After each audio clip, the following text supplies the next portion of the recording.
God bless you and welcome to the Word today. I'm Elder Robert Wilson, and very briefly today we want to talk about, has He risen in us? Has He risen in us? We want to look at 1 Corinthians chapter 15, verses 55 through 57.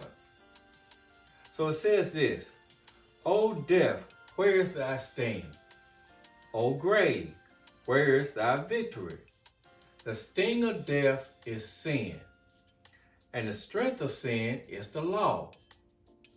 But thanks be to God, which gives us the victory through our Lord Jesus Christ.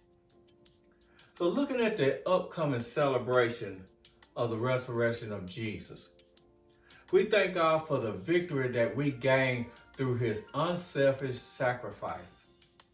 So let's take a look at some of the events that took place right before that happened. Now in Luke chapter 22, verses 14 and 15, it talks about the time had came where Jesus was to be offered up as a sacrifice for all mankind. So He sat down with His disciples and He said this: I desire greatly to be with you, to eat this Passover with you before I suffer. Meaning His crucifixion. So He broke the bread and He gave it to them, and He told them to divide it among themselves. So this bread will represent His body, and the cup will represent His blood that will be shared for us. So He was betrayed by one of His own disciples after prayer in the garden. The soldiers came and they took Jesus to council, where many things happened. They questioned Jesus.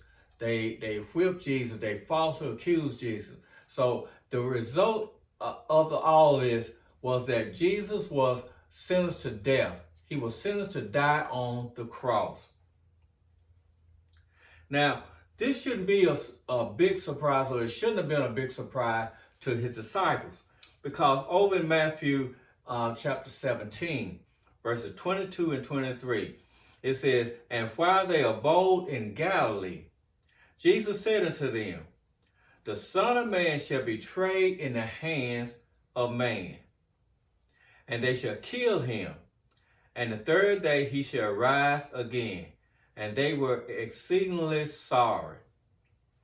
So Jesus spoke of His betrayal, He spoke of His death, and He spoke of His resurrection. So they crucified Jesus on the cross where He died. And they put Him in a borrowed tomb, only a borrowed tomb, because the grave was not going to be able to hold Him. Now death was the fear of every man because of the sting. There was no escape from the sting of death until Jesus died on the cross. So in doing this, He took away the fear of sting. He took the sting of death. O death, where is thy sting? Now, since the grave could not hold Him, He took away the enslavement that the grave had on mankind. Knowing that if the grave didn't hold Him, then the grave would no longer be able to hold us either, because we are His followers.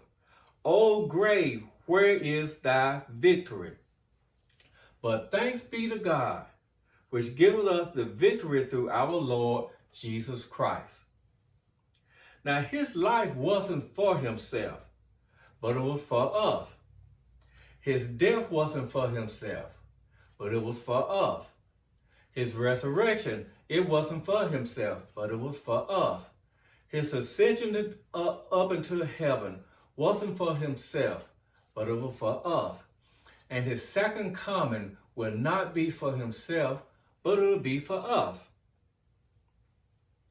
So this represented the ascension of God, of Jesus, back into heaven, represented a new movement that took part in our life.